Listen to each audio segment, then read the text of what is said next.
thank you very much for joining us.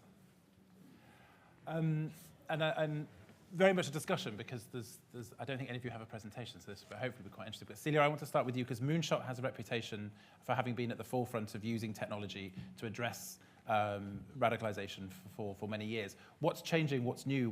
What new technologies are coming online that enable us to better respond to the challenge?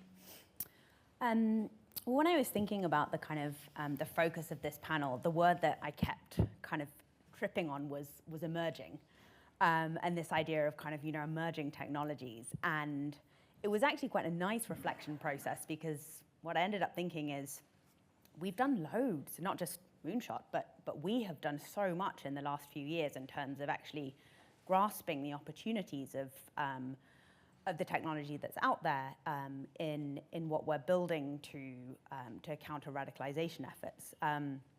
So as Elliot said, Moonshot kind of specializes working in online spaces to counter violent extremism, but also to build resilience against a broader range of online harms, like mis and disinformation, hateful propaganda, tech-facilitated gender-based violence, child sexual exploitation and abuse. And I suppose the first thing to say really is just that this concept of online radicalization as being a distinct pathway to violence is just not really reflective of our reality anymore. Many radicalization journeys take place, at least in part, online. And so what we have to recognize, and I think we do, is that the online space isn't just altering the tactics of terrorists and mass shooters. It's actually incubating entirely new violent movements. And I think the best example of this is the global incel movement, which links socially isolated men through their misogyny. And at its most extreme, that has and will no doubt continue to inspire acts of terrorism, as seen in Toronto, in Plymouth, and elsewhere. And I'm highlighting those examples because the incel ideology could only have arisen in the digital era. And so again, it's kind of the first, but really not very likely the last terrorist-inspiring ideology that's actually born of, as opposed to kind of amplified or spread by online platforms. And so that's a kind of slightly circular way of saying, okay, well then technology needs to be embedded in all of our responses. It's no longer an option or a nice to have. And in saying that, I don't see it as a silver bullet. It's not tech alone is this amazing magical solution. That's not what I mean. But rather it does need to be part of the kind of the solution infrastructure. And we know that disrupting a person's pathway to violence is more effective when we're able to intervene early. And we also know that very often that's happening online. And I think we've heard time and time again in the last few days, the meeting people where they are. Meeting people at the start of that journey, often where their grievances are being acknowledged and manipulated, where violence is framed as not only justified, but also the only solution. And what we do in a lot of our programming is signposting services in online spaces where this kind of activity is taking place. And a really important thing to say about that there is that that's not new. Public health messaging has been a really key element of early intervention across multiple sectors for decades. Suicide prevention signs on bridges, sexual harassment warnings on public transport, domestic abuse information in healthcare settings. All of those messaging efforts are aimed at meeting people, providing people the information they need in a space where they might be receptive to hearing that message in a form of words that's designed to appeal to them in the kind of current emotional state they're likely to be in. And lots of public health work is already integrating online and offline strategy. So, anti-smoking campaigns, anti-vaping campaigns that are targeting teens have found that, they're most successful when they're combining both of those efforts. There's lots and lots of evidence that kind of virtual interventions for smoking cessation, for gambling, for insomnia can be just as effective as kind of in-person efforts. And I think we've all seen that the kind of telehealth movement has been really amplified by the pandemic, really, where suddenly it was the only option. And so essentially what we have is, technology helps us build bridges between risky online behaviors and offline support. meeting people where they are online, whether that's an incel forum or a YouTube playlist of white supremacist videos, or because they're searching on Google for a harmful or racist conspiracy theory. And the idea is to offer them a way to access relevant and local support, such as in some of our work, the opportunity to speak one-to-one with a trained social worker in their region. And I'll give some kind of practical examples in a second. But just to tie that up, the kind of core benefits of that approach, it enables self-referrals, which can be more effective than compulsory intervention programs. It reduces barriers to access for people who don't trust or don't live close to kind of bricks and mortar services. Providing remote support can actually reduce risk for service providers. It's also aligned with kind of how we're seeing modern public health service provision. And like I said before, the pandemic kind of supercharged this approach in terms of familiarizing people a bit more with phone or video support. And finally, cost efficiency and sustainability. And as I kind of alluded to before, the technological infrastructure for deploying and expanding these prevention approaches exists.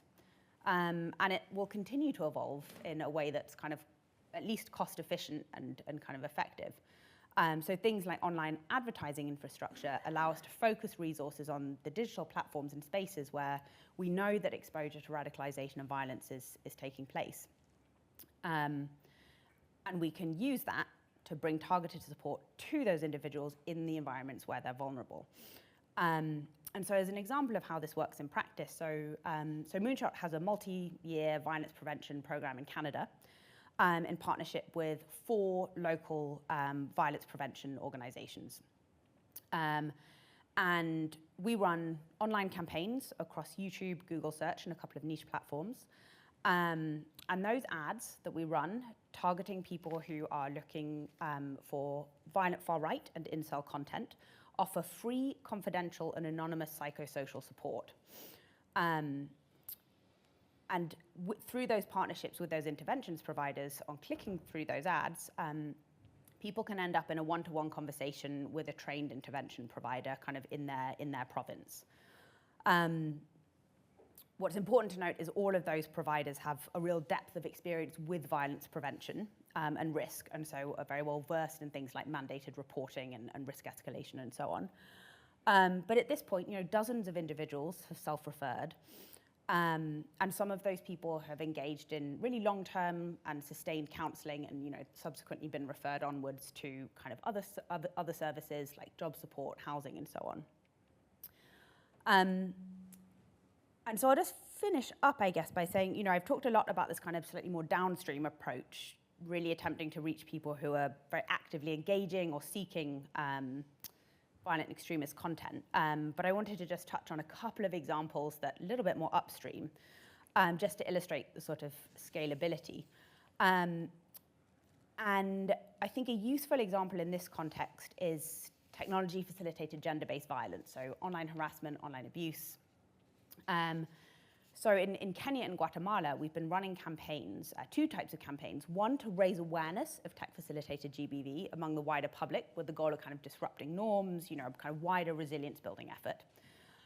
But also a very specific signposting campaign for people who are looking for help because they are experiencing or want to report tech-facilitated gender-based violence. For example, because they are worried there is spyware on their phone, or because they want to know how to report abuse that they are receiving on, Facebook.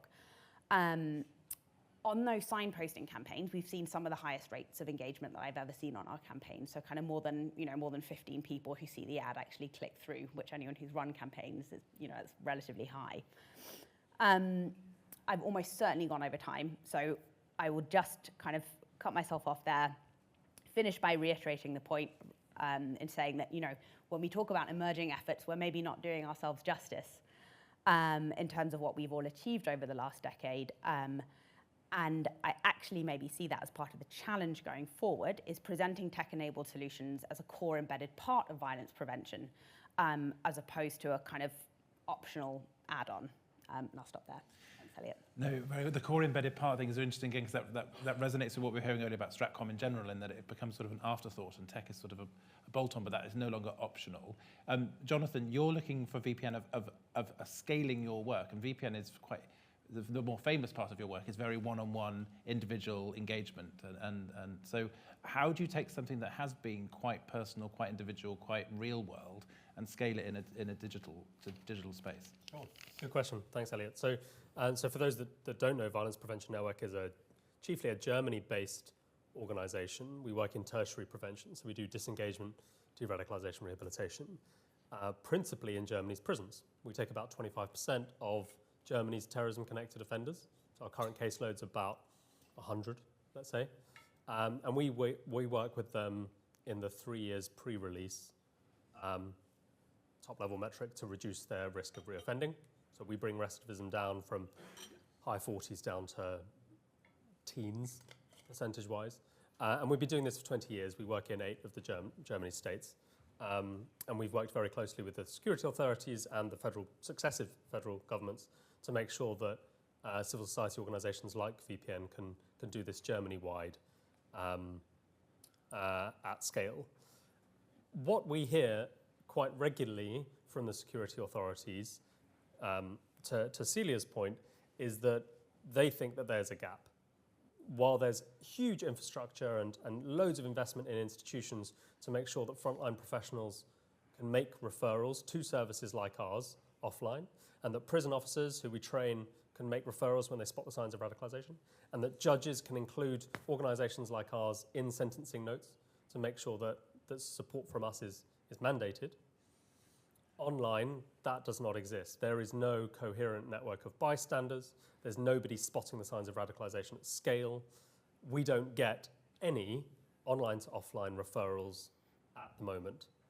And yet, according to the security authorities in Germany at least, maybe as high as 40% of the behaviors of this target audience present exclusively online without their eyes, let's say. So the kind of question that we're trying to solve to your question, Elliot, if I can reframe it, is how can we plug that gap, and how can we apply lessons from our 20 years of practice with the very worst of offenders? 73 of our clients at the moment, the terrorism-connected offenders, are considered high risk. They're on 20-year plus sentences, and they don't, at least when we start talking to them, have an intrinsic motivation to leave their organizations or to turn their back on the ideology that they believe in or their violent behaviors. So there are some really kind of special insights from this very low prevalence but very high severity audience that I think could be applied to some of the conversations that Moonshot are pioneering at scale. But we're also trying to fix this and trying to explore what a global, platform-agnostic, online to offline referral pathway would look like. And while I appreciate the merit of using advertising tools to try and reach this audience, I draw on another part of my career for a kind of slightly different way of doing this. I worked at Meta for 3 years, building out some of their terrorism prevention work. And I know that their systems, the signals that they tap into, the data that they can draw on, can help us with this question. And that if we can get companies like Meta and all these tech platforms to move just 1%, a fraction of 1%, we could revolutionize the conversation in this room and solve overnight the problem that we're talking about. And so far, I guess I would say that technology and our adversaries have moved way faster than actually this discussion has. And I think we need a bit of a reset moment. So what we're trying to do in a work stream at the moment is trying to go direct to tech, to essentially align interests and remove their barriers for engaging in this work to facilitate direct online to offline referrals. And there have been sporadic trials of work like this that have been really, really successful, which just haven't quite landed in order to scale them up and solve this at scale. So for example, about what can be done internally at tech platforms, we know that they collect user data and they use that data for content removal at scale. It's now required by regulation in this country, in Europe, and elsewhere. They use it for user enforcement, to deplatform users or to do non-binary enforcement or soft enforcement. So, for example, identifying risky or vulnerable users and stopping their ability to use live streaming tools, for example. We know that they do that. If they could just ask one additional question of those data points, we think they could find the target audience that would be absolutely identical or replicable for the target audience that we talk to every day offline. We know that they are willing, when interests align, to do something with the worst of this target audience. Meta, for example, have got an at-scale referral pathway to law enforcement on every single country on the planet when there is imminent threat to life or when there is high risk of violence. So if somebody in Papua New Guinea is eliciting a threat, there will be a connection between Meta's scaled enforcement and law enforcement referral team and the Papua New Guinea police. That exists. So there's interests aligned there, there's political will there, there's tech there, so it's not a tech barrier.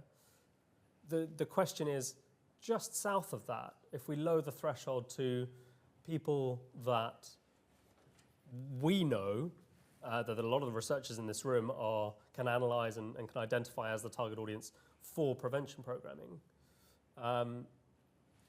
can we get them instead to support services like Violence Prevention Network and other disengagement services so that they can be supported at scale? So we're doing a piece of work to understand those barriers, thinking about how we can align interests, and thinking about the right ways that we can go after the low-hanging fruit to do these things. Now, the regulatory picture at the moment provides a couple of opportunities, and there's a unique time frame to do that, and we're exploring that with some of the regulators and some of these platforms. So, for example, under the DSA in Europe, and I think forthcoming under the Online Safety Act, users who have content removed are going to receive a transparency notification. There's going to be a moment of communication between platform and probably our target audience that says your content has been removed for this reason. To just say one extra thing and say, and if you need some support, go talk to Violence Prevention Network, seems like an open goal, and yet we just have to make sure that goal goes in the back of the net. When they take enforcement actions, we think there's an opportunity through lots of the tools that Moonshot have talked about and lots of the strategic and behavior change communications methods that were talked about earlier today to compound the enforcement effect with some prevention goals as well. That feels like a no-brainer, and yet those conversations are just not quite being had. So we're building a bit of a playbook in partnership with a lot of other organizations in this space to advise tech directly how to build this, how to do so at scale, and crucially, how to convince their principals to buy into it. Because at a working level, the trust and safety teams that I talk to all across the world know this is sensible. They know that it can shift their on-platform metrics that they care about, whether that's reducing prevalence of the bad stuff, whether that's preventing users from breaking their community guidelines again and again and again, whether that's increasing general public trust in their services, thereby leading to growth. We know that the metrics are there and the interests can line up, and at a working level it's there. We're just piecing it together to make sure that we can convince principals. And if I can just take one more minute to talk about the supply side as well as the demand side. So we know the demand is there, the target audience exists online, we've just got to try and reach it. On the supply side, in terms of support services, we're doing a piece of work to make sure that this target audience can become our caseload. Because our experience on some of these pilot programs or some of these online to offline referral experiments that have taken place has been promising but not wholly satisfactory. So, for example, on a Meta redirect program that we're the beneficiary of in Germany, we're the Germany partner, we know that 600 people have clicked on the link in the last 6 months from Meta services when they've searched for a harmful search term in Germany that's related to violent extremism. But that has resulted in 0 cases. So when I asked the question of the Danish police just earlier, great, you're online, you're in gaming environments, you're building trust, is it leading to reports? In the back of my mind, I was asking that because the mechanisms can be there and it still might not be quite right for various reasons. When we run ads at scale, including with partners, it's resulted in 0 people picking up the phone on our hotline or zero caseload. And so we still feel there's a couple of things to be fixed there. And I think some of the things that Celia talked about trust building, about the first contact between practitioner and user, in terms of improving the user experience and user interface here, is really key. And we're looking to apply lots of the insights that we've derived from our work in prisons with unwilling recipients to build trust and to onboard them as our cases into the online sphere to do exactly that. It's interesting that a lot of that is about emerging possibilities with existing tech and actually the big tech partners and the challenges there. Amil, you built your own platform in response to a demand or an opportunity you saw there. But one of the questions I sort of want to ask you with clients is there an over-expectation of what tech can do sometimes? And even when you're building new platforms and you've created a new solution, do people still expect more than maybe we're at yet with digital advances? That's a really good question, and I think where I'd start with that is maybe turn it on its head and say what's possible with quite low-tech solutions. So, real-world example, right now in the UK we have 8 far-right networks, mostly Meta, a few other accounts in there, again triggering the algorithms, reaching 6 million people, probably about 12 times a day when they look at their phone, and creating their own little ecosystem, echo chamber for those 6 million who are their own now community and all the kind of stuff that we talked about. There is a correlation between what they see, how they respond, and events such as the riots that we saw in the summer. Now that's the UK. That's 6 million. That's nearly 10% of the population. If you then look at some of the stuff we've looked at in Sudan or Iraq or Syria, you're talking about the population in urban centers where they do have quite a high penetration of internet and huge use of social media. You're talking about 80-90% coverage. You're talking about all the effort that goes into, for example, getting news, Voice of America, BBC, I remember working on Reuters, Voice of Iraq stuff. It wasn't seen. It's just not seen. It's not on people's timelines, and that's because these mechanisms that malign actors have built are designed specifically to crowd them out. So if we're talking 10 million in the UK, particularly with those hard right groups, in Iraq we're talking about you're lucky if 10% are not in that group. Now, in that scenario, who are the malign actors? So yeah, we've got, in those cases, state actors. Let's not even talk about the decentralized individuals. Let's just stick to state actors.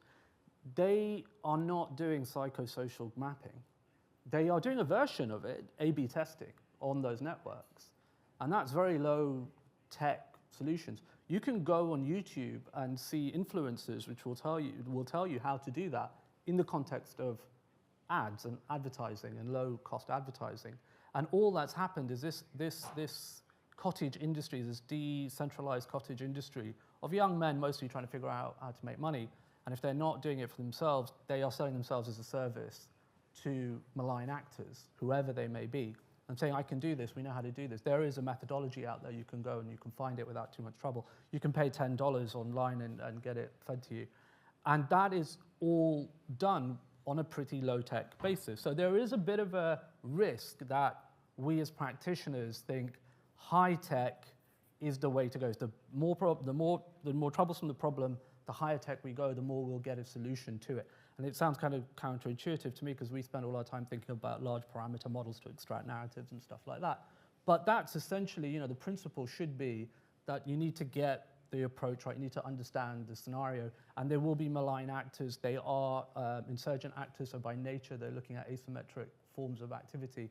So they're going to go in and they're going to find cheap ways of doing it. We should be using the tech to on the basis that we already understand their methodologies and their kind of approaches, and say, how do we do this at scale, rather than sort of just throwing big tech at stuff and saying, there must be a solution in there somewhere. And Seb, coming to you, sort of the expectation that, and I know that the sort of zeitgeist thing recently has been about generative AI and what's AI going to do for us, and it raises lots of ethical questions, and you've specifically been looking at this from IBM. But if we're looking, therefore, at using AI in due course, if not already, for understanding and or addressing the drivers of radicalization or the issues around radicalization, what ethical questions might we not have thought of beyond the accountability, transparency, bias, etc., questions that also exist within the use of new technology? So I think one of the key principles that we're starting to see emerging with the use of AI, and I think it comes back to your point around low tech, is just because you can doesn't mean you necessarily should be deploying this technology. And where you look at where particularly IBM has moved with AI is we've actively moved from being, or we took a stance at the very beginning of not being closed in the way in which we went about defining and operating with AI. 2 years ago, we came out with the first set of model types that were very, very transparent in their makeup, because governing that was incredibly important. The transparency in the makeup of the data that sits beneath it is incredibly important, and therefore the dissemination of that becomes a lot easier, because suddenly the adoption curve is much lower for organizations to think about. You then think about the size and scale of these things. We're no longer talking about grappling with what we see in the public around billions of parameters. You can achieve an awful lot of understanding with data with far more smaller targeted capabilities, and therefore thinking about how do you deploy those at a much smaller cost of operation, at a much more sustainable manner, in devices and local devices, means that actually the availability of this technology to be impactful to the end user is far more readily available today than it ever has been. And I think it's really interesting in the question, it's not about emerging technology, it's about how do we think about applying very well established technologies now to emerging possibilities at a cost that isn't prohibitive to ultimately charitable-based organizations or other organizations where they don't have the investment to be able to deploy it at that type of area. So when we're looking at net new areas of controlling the technology and putting clarity into that, we talk about it in the general of guardrails and governance, but actually it's really just understanding how you align. You talk about incentives of organizations. How do you make sure that where they're taking the responsibility of duty and growth, that they're also addressing it with the same responsibility of vulnerability and addressing their customer base or user base the same way that they have a corporate responsibility. They have a duty of care to those individuals as well, and they should be using the data and technology to bring that to bear. And how do you make sure that the techniques, the measures, the principles that you're putting in place don't just drive the top line, they're accountable to those softer measures and ethical principles that an organization is easy to talk to, but it's a lot harder to evidence when it comes to putting that in place. The last point I'll make, and we kind of get into the discussion, is around skills, right? And the kind of, it's easy for us to define as an organization what we should be measuring by this technology. It's a lot harder then to put that into the skills and training of people to make sure they understand it. And one of the things that we're actively doing is kind of in skills build, going right back into schools to make sure that at the very early part of the educational journey, they are starting to be challenged by how are they using AI and how are they using these technologies, because that critical thinking is where we need to be really active at an early age to make sure that that is where content generation is being really easily pumped into these channels. How we make sure that critical thought at the point at which they first get that contact, they're critical about where that is coming from, the lineage of that generated data, and where did they trust that capability. And I think it's a combination of those factors over and above trust, transparency, and these kind of big words that are easy to say. How do you bring that into the educational life cycle of people and organizations to make sure they are walking that line in practice? There's a really interesting thing you said there about skills, and one of the things that's occurring to me was when you were talking at the very beginning is if we go back sort of 10 years, the prevention space was grappling with social media. How do we better use social media? How do we find the right people with the right skills to engage in the right way? And there's a sort of an existing challenge there with technology and how we may or may not. And there's obviously political expediencies for finding ways that make cost cuttings, etc. How do we work with governments? How do we work with civil society? How do we work in the general ecosystem to upskill and understand possibility, but also not over-egg what is sort of real for now? And I'm linking into that really, is like, how do we get ahead of the curve? How do we take people now and start training and start understanding and start building teams so that we can get ahead of what may be emerging in the future? What do we do next? Jonathan? Yeah, so I mean, I think our small piece in this is recognizing that all of the strategic communications actors in the room will probably work with hyper-local partners who are on the ground in their countries of operation, who are practitioners, who may do a subset of what we do at Violence Prevention Network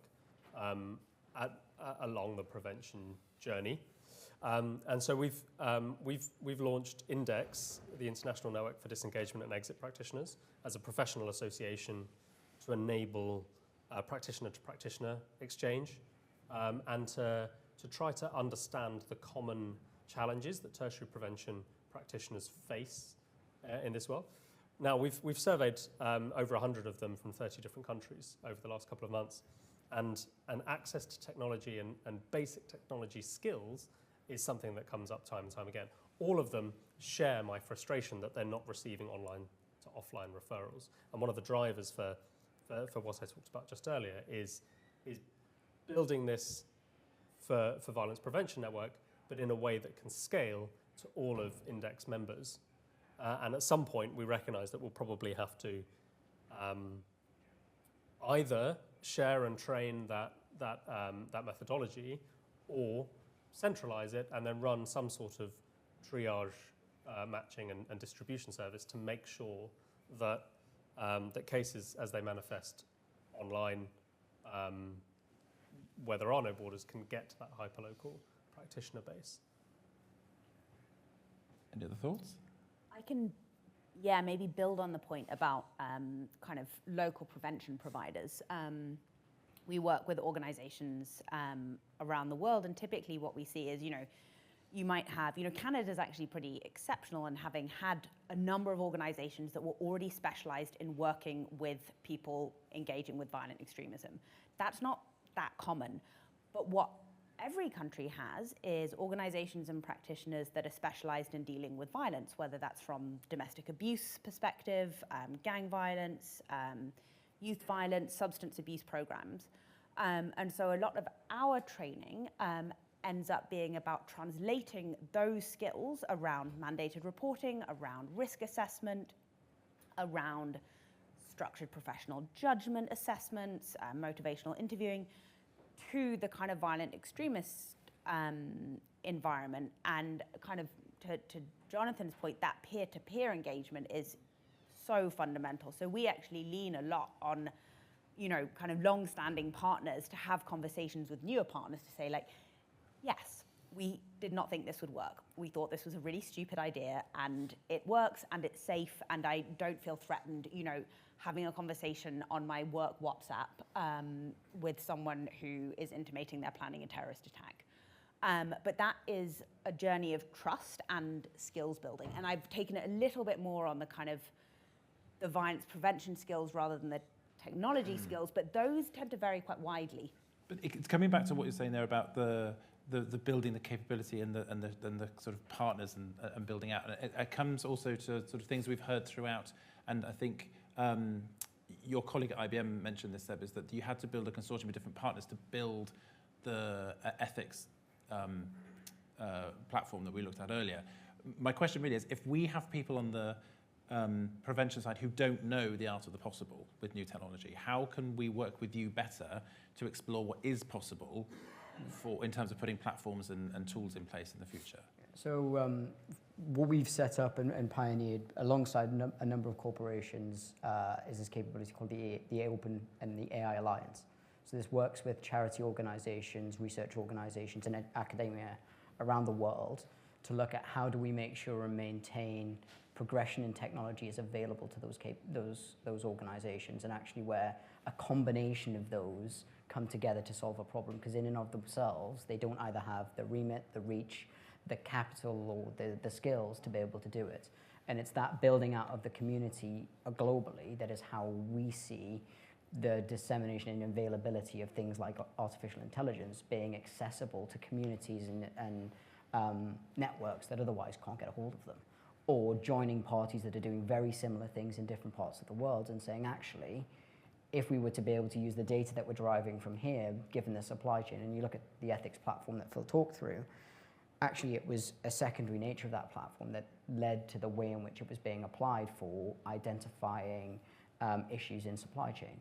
And it was only after exploring that with other data contributors through that network did they identify the use case and evolve the platform. And it's that ability to go and aggregate across organizations, and it does mean that we as IBM invest in doing that to be able to bring that to an open community, to be able to then identify who are the right partners to be working with, who are the right institutions and charities or academia areas pushing boundaries, and bringing them together to collaborate on some of that technology advancement. Could I mention some stuff that's non-tech but tech related? Sorry, I just got the feeling I'm just going to be the difficult person. So, well, I'm going to go with it. If you look, the great thing about tech is that barriers of entry are quite low to get quite good. And what that means is you get people with really good skills who've just learnt it on YouTube and online, and you look at their GitHub repo and it's amazing, and you're like, how the hell did you do that? Now the problem is, if you're that guy or that woman, then there will be people, especially in conflict-affected places, who will find work for you to do that is not, good for your society, and they will pay you way higher than, your regular person of your age, but that might be $300, $400 a month or $500 a month.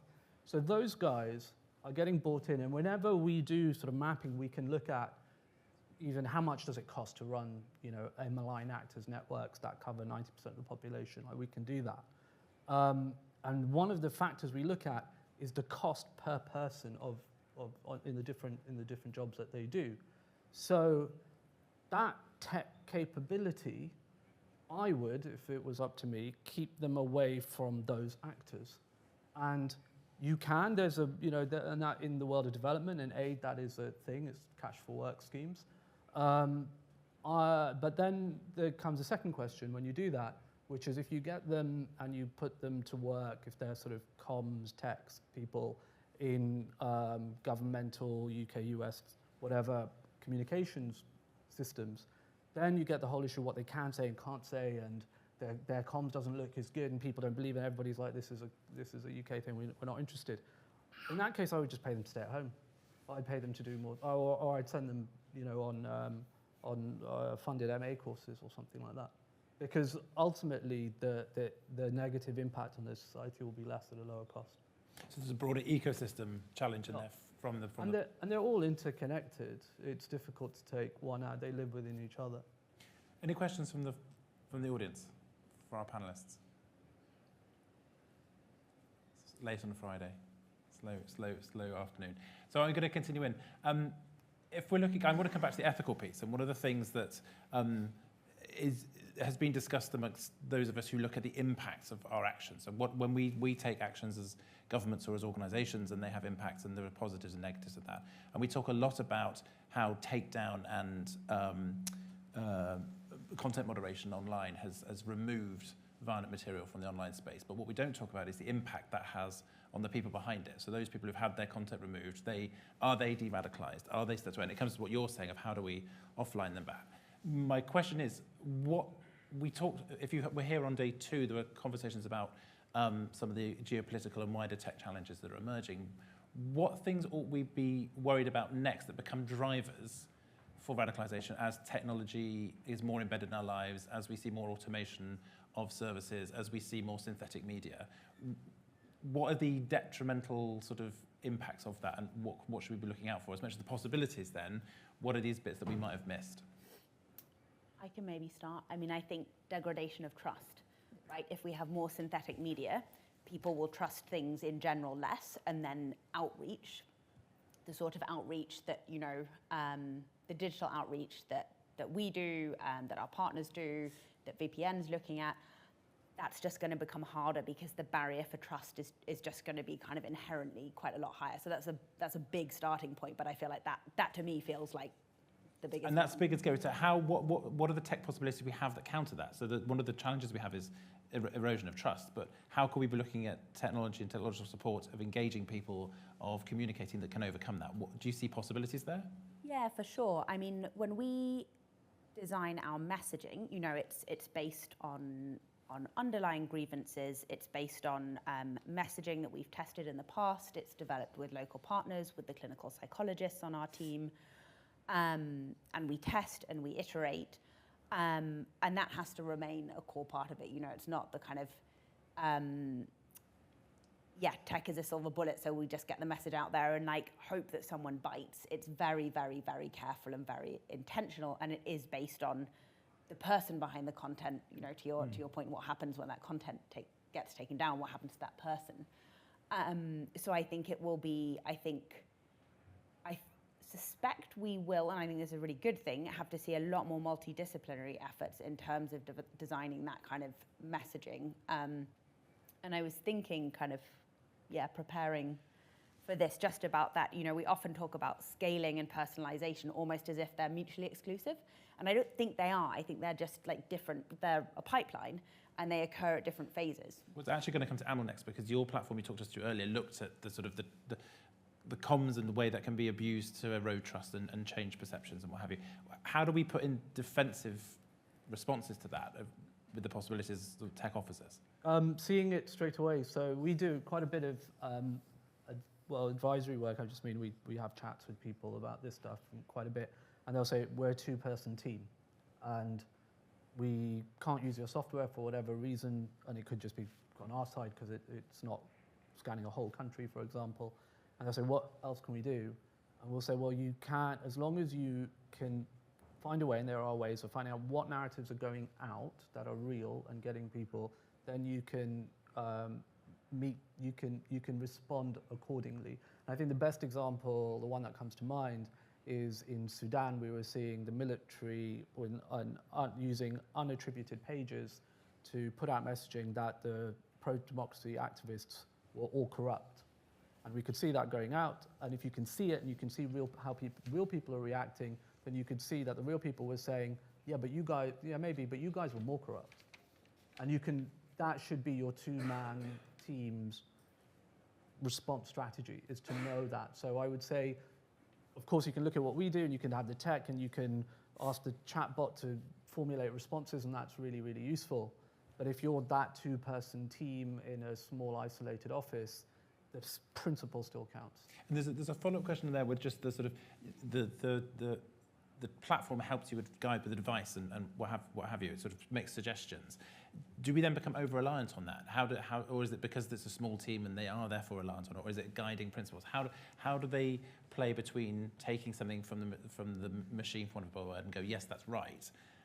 What's the interplay there between the human and the machine of getting that in the right perspective? At this point, the interplay is that the human, it's generative AI, as we were discussing before, and the generative AI tells you, over 2 years, we've seen this messaging, this narrative go out, and people don't like it, and they don't like it because of these reasons, and you can do this. And then, of course, the real human bit is to go, okay, now we translate this into content. How do we translate this into content?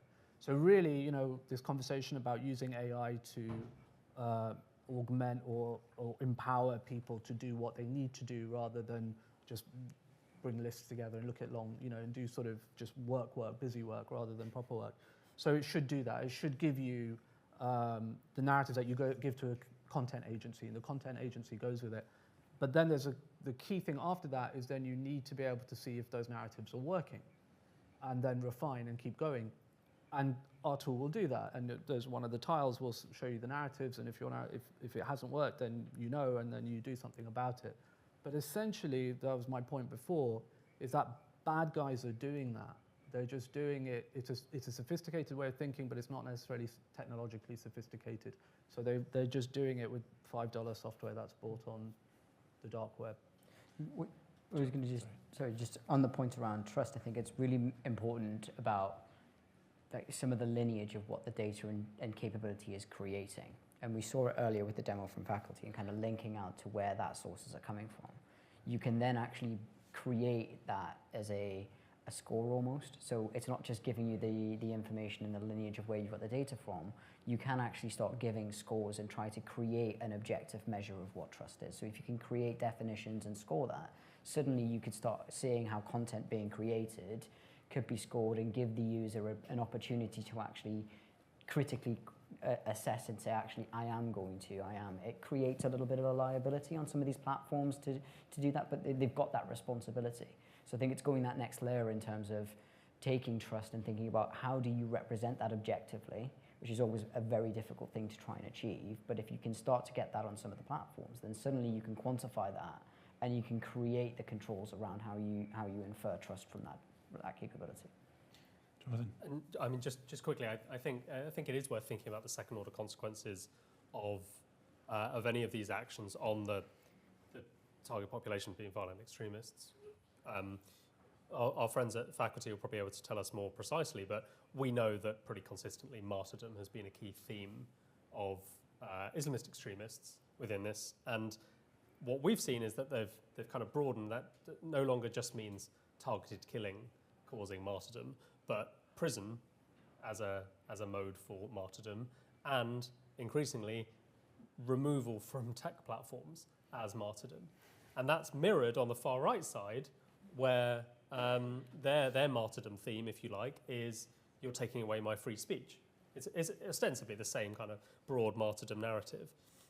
And so the potential backfire effect of any enforcement action online could be to exacerbate radicalization. Now, this isn't just kind of things you might read in an op-ed.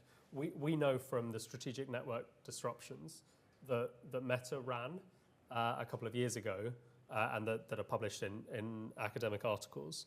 So this is a methodology where they use intelligence insights to identify key networks of bad actors and remove them in one go from their platforms to try and have a disruptive effect on the broader network. We know from analysis of the outer ring outside that core group of bad actors that their on-platform behavior got worse. So it's not just at a narrative level, martyrdom, you're taking away my freedoms. It's also their on-platform behavior. They're getting more violaty on platform as a result of their mates, their influences being taken down.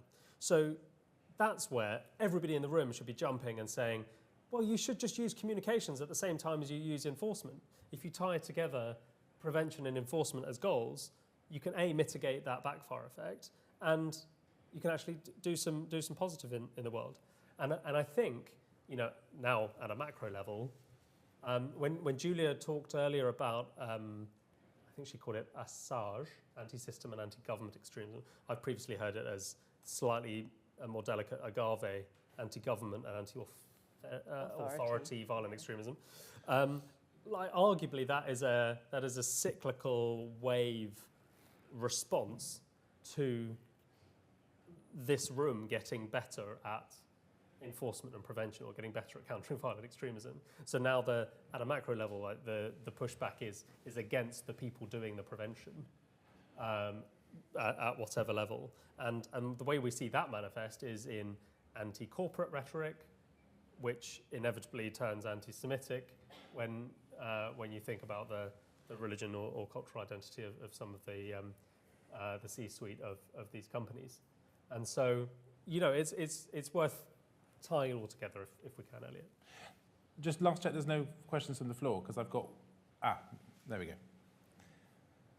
We'll take them...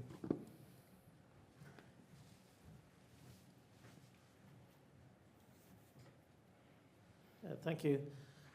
Speaking of takedowns, I was wondering about the impact that like takedowns and moderation actions in general have on, well, in my case, open source intelligence for and tracking and registering data about influence operations, but I guess it's also applicable to propaganda, like in the sense that something gets taken down and information about it will be removed, right? Sometimes the content itself gets removed, and then the investigator loses access to that.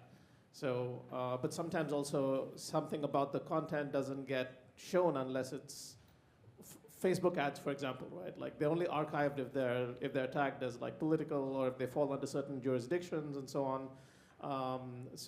But then if they get moderated and like as violating standards, then information about them is removed. So it creates this weird thing where you're hoping the moderators get to it, and then but they don't take it down altogether.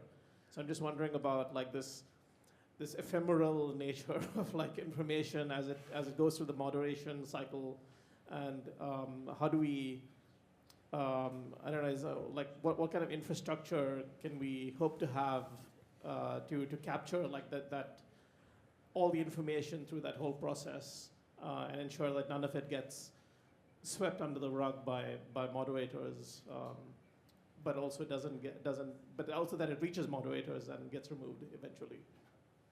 Can I just ask, do you mean for researchers specifically, so researchers can understand the ecosystem? Or even like any kind of scraping infrastructure or anything like that, or even pipelines, like making sure that they capture things that have been addressed by moderation as well. That's important information too. From our experience, I would say I suspect that whether we like it or not, that's going to be civil society organizations doing that, because there's a cost, obviously, with huge amounts of data storage, and platforms may not want to shoulder that cost, and perhaps governments don't either want to do that. So it probably will come down to civil society, and I think that's already what's happening. But then the question comes down to cost again, and whether or not the resources exist for civil society to be able to do that. But also, we will, if we are, and I've noticed that quite a few government entities will come and say, we want a repository, we want the database of this whole thing.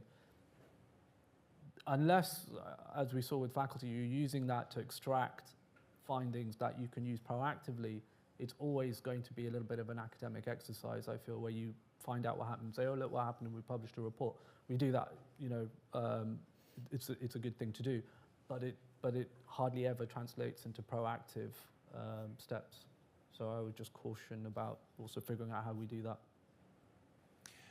I think that sort of builds into a sort of secondary question for me, and as a closing remarks from you all. We've been looking at what we've learned over the last 10 years and where we're going with the next 10 years. And through the course of the research conference, we've heard a lot about how technology is rapidly changing. So my question really to you is, we're talking about emerging possibilities.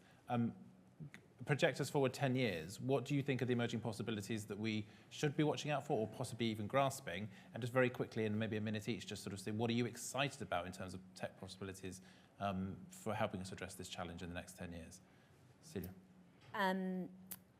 I'm excited by the idea of organizations that specialize in prevention actually building their own technology.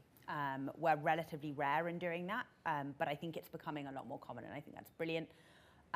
Something we're also doing at the moment is experimenting with Gen AI to develop kind of positive alternative content. If we can do that well and at scale, that just massively reduces the cost of our programming, and therefore cost to government, therefore cost to clients, and so on. Jonathan?